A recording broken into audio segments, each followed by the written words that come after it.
Assalamualaikum warahmatullahi wabarakatuh. Mahasiswa yang saya cintai, untuk pertemuan kedua kita akan mengkaji tentang tujuan hukum pidana, tempat dan sifat hukum pidana. Kalau kita berbicara tentang hukum pidana, maka tujuan hukum pidana itu ada beberapa aliran menurut para ahli. Yang pertama ada aliran klasik, yang kedua ada aliran modern, dan yang ketiga sebenarnya ada aliran neoklasik, tetapi tidak saya tuliskan di sini. Yang pertama aliran klasik. Aliran klasik itu aliran yang muncul pertama kali, yang menganggap bahwa hukum pidana itu bertujuan untuk melindungi individu dari kekuasaan penguasa. Kenapa ini terjadi? Karena dilatar belakangi oleh adanya revolusi Prancis yang terjadi di abad 18. Pada saat itu Louis Raja Prancis Louis ke-16 yang melakukan tindakan sewenang-wenang kepada rakyatnya, kemudian memunculkan adanya revolusi Prancis, sehingga kekuasaan Louis akhirnya menjadi lemah dan muncullah kekuasaan baru dari Napoleon Bonaparte. Nah, di situ Napoleon Bonaparte membuat dua kode atau dua kodifikasi hukum yang menjadi sumber dari atau sebagai kebangkitan hukum tertulis di Eropa, yaitu kode penal dan kode sivil. Kode penal adalah kodifikasi hukum pidana dan kode sivil adalah kodifikasi hukum perdata. Nah, di sini kemudian ditulis bahwa apa yang dilarang oleh penguasa itu harus ditulis terlebih dahulu, sehingga masyarakat tahu bahwa ini adalah perbuatan yang dilarang, sementara perbuatan yang tidak ditulis adalah perbuatan yang dibolehkan. Ini tidak terjadi pada zaman Louis ke-16, di mana orang bersalah, orang dihukum itu berdasarkan apa yang menjadi kata raja. Nah, dengan demikian maka hukum pidana itu bertujuan untuk kepastian hukum, karena di situ hukum harus ditulis dalam sebuah undang-undang yang menyebutkan apa yang dilarang dan apa yang dibolehkan. Apa yang dilarang, sanksinya bagaimana, itu kemudian memunculkan aliran klasik bahwa hukum pidana itu bertujuan untuk melindungi individu dari kekuasaan penguasa. Lah, rentetan dari sejarah hukum seperti itu, kemudian sanksi pidana menimbulkan sanksi pidana yang bersifat retributif. Retributif itu pembalasan. Jadi kalau ada orang melakukan A, maka dia dibalas dengan B. Ada orang melakukan B, maka dia dibalas dengan C, gitu. Dan hukum pidana bersifat represif, di mana represif itu hukum pidana menekankan pada penindasan. Karena pembalasan, ya, retributif pembalasan, maka arahnya adalah represif, melakukan penindasan, melakukan kesengsaraan, gitu. Karena orang sudah mencuri, maka dia harus dimasukkan penjara, gitu. Penjaranya pengap, kemudian dia tidak boleh keluar dari penjara itu dalam jangka waktu tertentu. Ini sifat hukum pidana yang retributif dan represif. Kemudian aliran klasik ini memiliki paham indeterminisme. Apa indeterminisme itu? Kebebasan manusia dalam berkehendak, sehingga hukum pidana menekankan pada perbuatan. Jadi manusia itu memiliki kebebasan berkehendak atau qadariyah, gitu. Jadi ketika manusia melakukan suatu perbuatan, maka perbuatan itu adalah murni dari manusia itu, sehingga hukum pidana kemudian memberikan penjatuhan atas perbuatan manusia yang telah dilakukan, ya, sehingga hukum pidana itu arahnya kepada dat strafrecht. Dat itu perbuatan, strafrecht itu adalah hukum pidana. Jadi hukum pidana yang menekankan pada perbuatan. Jadi yang dihukum itu adalah perbuatannya, begitu. Oke.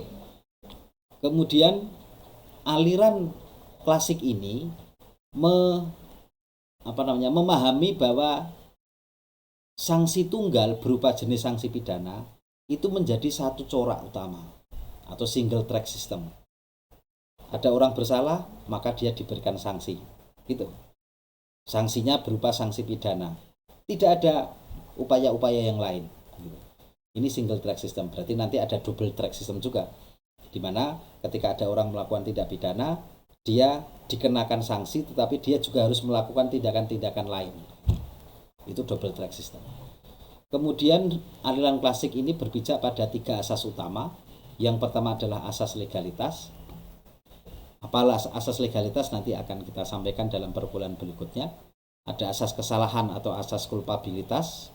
Dan yang ketiga ada asas pembalasan. Tadi saya sampaikan bahwa pembalasan itu adalah sifat dari hukum pidana yang retributif. Nah, tokoh-tokoh aliran klasik ini ada Cesare Beccaria, ada Jeremy Bentham, dan lain-lain. Jadi aliran klasik menandaskan bahwa hukum pidana itu adalah represif, kemudian retributif, karena mengajak bertujuan bahwa hukum pidana adalah untuk kepastian hukum. Oke, itu yang pertama. Kemudian yang kedua, aliran modern atau aliran positif. Aliran modern ini mempunyai pandangan bahwa hukum pidana itu harusnya bertujuan melindungi individu masyarakat dari kejahatan. Jadi hukum pidana itu disusun untuk melindungi masyarakat, untuk melindungi manusia dari kejahatan orang-orang yang berada di luarnya. Seperti kemarin saya gambarkan bahwa apa fungsi hukum pidana itu? Melindungi, dia menjadi tameng dari manusia, dari masyarakat, dari negara, agar tidak ada pihak lain yang menyerangnya. Entah menyerang hak miliknya, entah menyerang hak kehormatannya, entah menyerang hak beragamanya, ya, atau menyerang hak hidupnya. Gitu. Lah,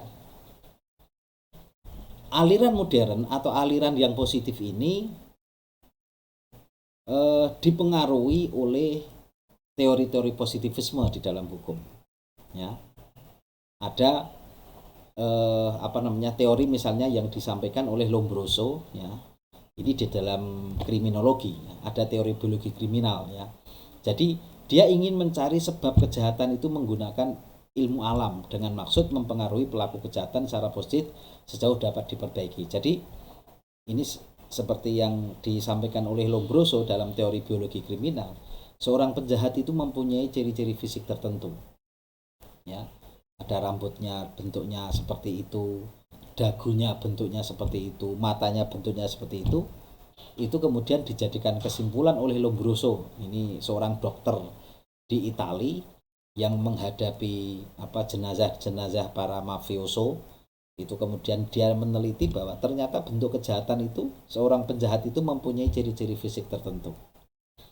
Ini juga aliran positif ini juga bisa kita tangkap dari statistik kriminal.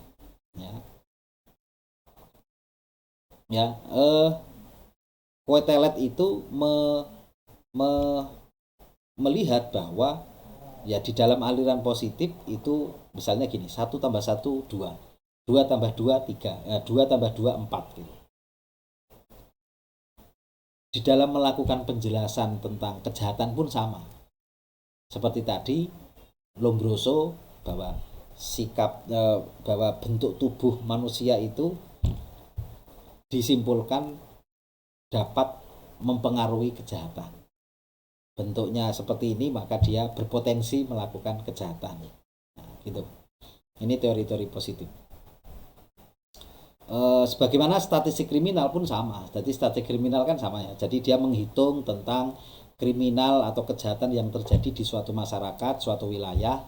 Kemudian dia hitung dengan angka-angka, maka kemudian muncul ada angka kejahatan, jam kejahatan, ya. Luas kejahatan. Jadi misalnya di satu wilayah ada 1000 orang, kemudian di situ kejahatannya adalah 20, maka 20 per 1000 itu menjadi angka kejahatannya.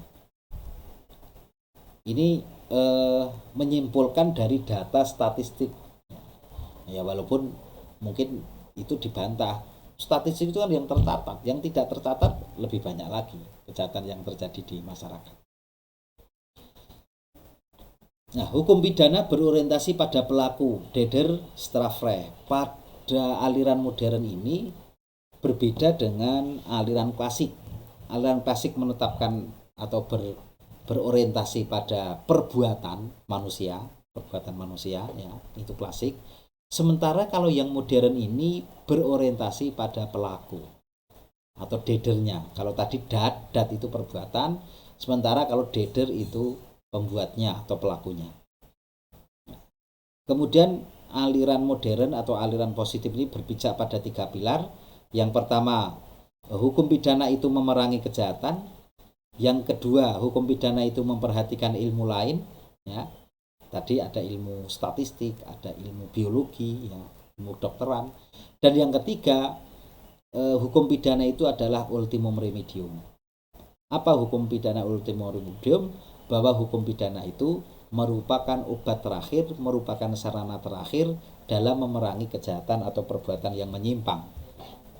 Ultimum itu maksimal, remedium itu obat. Jadi obat yang paling akhir gitu. Jadi kalau misalnya bisa sebuah perbuatan menyimpang di masyarakat itu bisa ditanggulangi dengan hukum yang lain, ada hukum perdata, hukum administrasi negara, hukum tata negara, maka cukup menggunakan hukum yang lain itu. Mengapa hukum pidana itu dianggap sebagai ultimum remedium? Karena sanksi yang ada di dalam hukum pidana itu lebih berat daripada sanksi-sanksi yang ada di luar hukum pidana. Bahkan sanksi pidana yang ada dalam hukum pidana kan sampai sanksi mati. Oke. Kemudian bisa kita bandingkan di sini antara aliran klasik dan aliran modern, ya. Menurut aliran klasik, hukum pidana itu legal definition of crime. Kejahatan itu adalah yang disebut di dalam undang-undang. Kenapa? Karena klasik ini berpatokan pada kepastian hukum. Jadi kalau yang tidak disebutkan dalam undang-undang ya bukan kejahatan. Sementara kalau aliran modern ini natural crime. Jadi kejahatan itu tidak sebatas pada yang diatur atau yang ada dalam undang-undang, tapi juga yang dianggap jahat oleh masyarakat. Kalau itu tidak tercantum, ya itu juga bisa menjadi sebuah kejahatan. Kemudian hanya menurut aliran klasik hanya pidana yang mampu membasmi kejahatan. Kejahatan bisa diselesaikan dengan hukum pidana, itu klasik. Tetapi menurut aliran modern, hukum pidana saja tidak mampu membuat pelaku menjadi lebih baik. Oleh karena itu hukum pidana seharusnya menjadi ultimum remedium, tadi yang slide sebelumnya. Menurut aliran klasik, manusia berkehendak bebas atau indeterminisme atau kalau di dalam filsafat Islam kita mengenal adanya aliran qadariyah. Sehingga hukum pidana itu menitik beratkan pada perbuatan atau dat strafrecht. Qadariyah. Jadi manusia mempunyai peran yang utama di dalam melakukan tindakan itu. Ada kebebasan berkehendak. Akan tetapi menurut aliran modern, manusia itu tidak berkehendak bebas. Dia jabariyah, determinisme. Sehingga ketika ada orang melakukan kejahatan, maka hukum pidana itu menitik beratkan pada pelakunya, bagaimana cara mengobati pelaku itu. Ya, kalau klasik bagaimana cara mengobati perbuatannya, tapi kalau modern bagaimana mengobati pelakunya. Aliran klasik, ya, aliran klasik itu menganut pidana mati untuk kejahatan tertentu, ya. Jadi kita bisa melihat di dalam hukum pidana kita itu bisa kita anggap itu aliran klasik. Karena apa? Masih mengenal sanksi pidana mati. Tetapi yang disebut sebagai aliran modern adalah aliran yang menghapuskan pidana mati. Karena apa? Pidana mati itu adalah pidana akhir. Jadi orang tidak bisa diperbaiki kembali, karena dia sudah tidak ada kesempatan untuk hidup. Ya, itu dianggap aliran modern yang kemudian ingin menghapuskan sanksi pidana mati. Dan ternyata sukses. Lebih dari separuh negara di dunia telah menghapuskan pidana mati. Kemudian aliran klasik itu dengan metode anekdot, ya anekdot berarti asumsi begitu saja ya, dengan asumsi bahwa ada orang melakukan kejahatan maka kemudian dia harus diberikan sanksi. Tetapi kalau aliran modern, penentuan sanksi pidana misalnya itu dengan metode penelitian atas pengalaman. Apakah sanksi pidana yang diberikan, misalnya sanksi pidana mati, apakah sanksi pidana penjara itu bisa menyelesaikan persoalan atau menyelesaikan kejahatan yang ada di masyarakat. Maka kemudian ini ada upaya penelitian. Hasilnya seperti sekarang yang di Indonesia misalnya, penjara itu dulu namanya BUI, ya, BUI penjara, tetapi sekarang namanya lembaga pemasyarakatan. Kalau dulu orang di penjara masukkan di kurung begitu di dalam ruangan tertutup, dia tidak bisa keluar untuk beraktivitas. Tapi sekarang tidak seperti itu. Orang dikenakan sanksi pidana penjara, dimasukkan dalam ruangan, waktu tertentu nanti dia bisa keluar di dalam lingkungan LP itu, kemudian dia bisa melakukan pekerjaan, dididik, dibina, sehingga namanya menjadi lembaga pemasyarakatan. Hukum pidana klasik memiliki pandangan definite sentence atau legislatif atau pembuat undang-undang menentukan sanksi pidana secara pasti, tidak ada kebebasan hakim dalam memilih hukuman. Coba kita lihat, KUHP kita kan juga seperti itu, menentukan perbuatan yang dilarang atau tindak pidana, kemudian di situ sekaligus sanksinya. Oh, kalau mencuri sanksinya penjara sekian tahun. Oh, kalau membunuh sanksinya penjara sekian tahun gitu. Hakim tidak bisa berkreasi sendiri, walaupun di situ pembuat hukum atau legislatif itu menentukan kadarnya. Oh, kalau pencuri maksimal sekian tahun. Oh, kalau pembunuhan maksimal sekian tahun. Jadi hakim itu hanya dipilih untuk memilih di antara waktu, tidak boleh kemudian menetapkan lebih banyak, ya, lebih tinggi daripada yang telah diatur dalam undang-undang. Jadi sanksi pidananya sudah definitif, udah itu. Oh, kalau di situ sudah ada di situ diancam suatu perbuatan, diancam dengan sanksi penjara. Tidak boleh hakim kemudian melakukan ijtihad sendiri menghukum dengan hukuman mati misalnya. Ya, tidak bisa. Karena sudah definitif. Sementara kalau aliran modern itu indeterminate sentence, artinya legislatif mencantumkan pidana minimum dan maksimum sehingga hakim dapat memilih berat ringannya sanksi pidana. Ada jeda gitu ya. Ada format di dalam menentukan sanksi itu. Nanti hakim diberikan kebebasan untuk memilih sesuai dengan kadar kesalahannya. Wah, kalau seperti ini ya sekian tahun. Oh, kalau seperti itu nanti sekian tahun gitu. Jadi ada kebebasan memilih sesuai dengan perbuatan yang telah dilakukan oleh pelaku. Sementara aliran yang neoklasik itu menganggap bahwa hukum pidana berorientasi pada perbuatan dan pelaku. Nah, ini. Kalau yang klasik itu adalah Daadstrafrecht, sementara yang modern adalah Daadstrafrecht, sementara yang ketiga ini neoklasik, dia berorientasi atau mempunyai orientasi pada Daadstrafrecht, artinya dilihat dua-duanya. Perbuatannya juga dilihat, kemudian pembuatnya atau pelakunya juga dilihat. Tindakannya dilihat, orangnya juga dilihat. Mengapa? Karena manusia itu mempunyai kehendak bebas, indeterminisme. Namun ada faktor-faktor yang meringankan dalam pertanggungjawaban pidana. Jadi ini kan seperti aliran ya, ada aliran Jabariyah, ada Qadariyah, kemudian ada aliran yang di tengah-tengah namanya Ahlus Sunnah wal Jamaah, di mana dia aliran ini berada di tengah-tengah. Ya memang manusia itu mempunyai kehendak bebas di dalam melakukan suatu perbuatan, tetapi kehendak bebas itu dipengaruhi oleh faktor-faktor di luar. Ya. Contoh misalnya, dia mencuri, tapi ternyata kenapa dia mencuri bisa dilihat di dalam modusnya. Apa? Misalnya dia dalam kondisi kelaparan sehingga dia harus melakukan pencurian. Jadi ada faktor-faktor yang di luar dari diri pelaku yang dapat meringankan dalam pertanggungjawaban pidana. Dia melakukan suatu kejahatan, tapi ternyata apa? Dia dalam kondisi tekanan batin, tekanan psikologi, ya. Misalnya dalam masa pandemi tidak ada pekerjaan, sementara dia mempunyai keluarga, ya, usahanya bangkrut karena pandemi COVID, akhirnya dia melakukan kejahatan. Hal-hal seperti ini kemudian dilihat oleh hakim sebagai hal yang dapat meringankan sanksi pidana. Ini aliran neoklasik. Kemudian kita berbicara yang kedua, materi yang kedua tentang tempat dan sifat hukum pidana. Zaman dulu tidak dipisahkan antara hukum publik dan hukum privat. Kita lihat misalnya di dalam hukum adat, tidak ada hukum publik dan hukum privat. Hukum publik itu sifatnya umum, sementara privat sifatnya pribadi, begitu. Gugatan atau pengaduan atau tuntutan berasal dari pihak yang dirugikan. Ini privat, ya.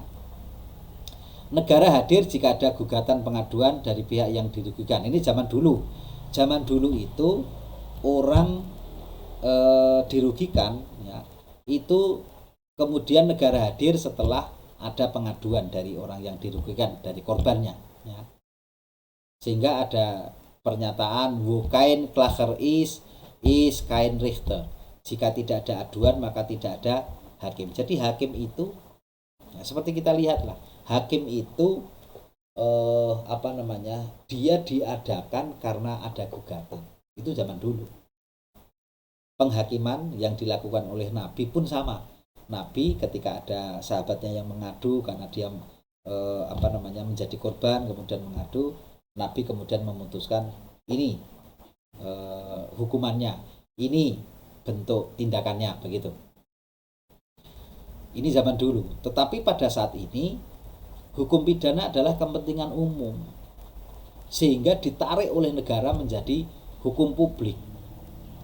Ketika ada orang dicuri, ya, dia menjadi korban pencurian, maka bukan si korban yang menuntut ke negara, ya, melaporkan ke negara, menuntut ke negara kepada si pencurinya, tidak.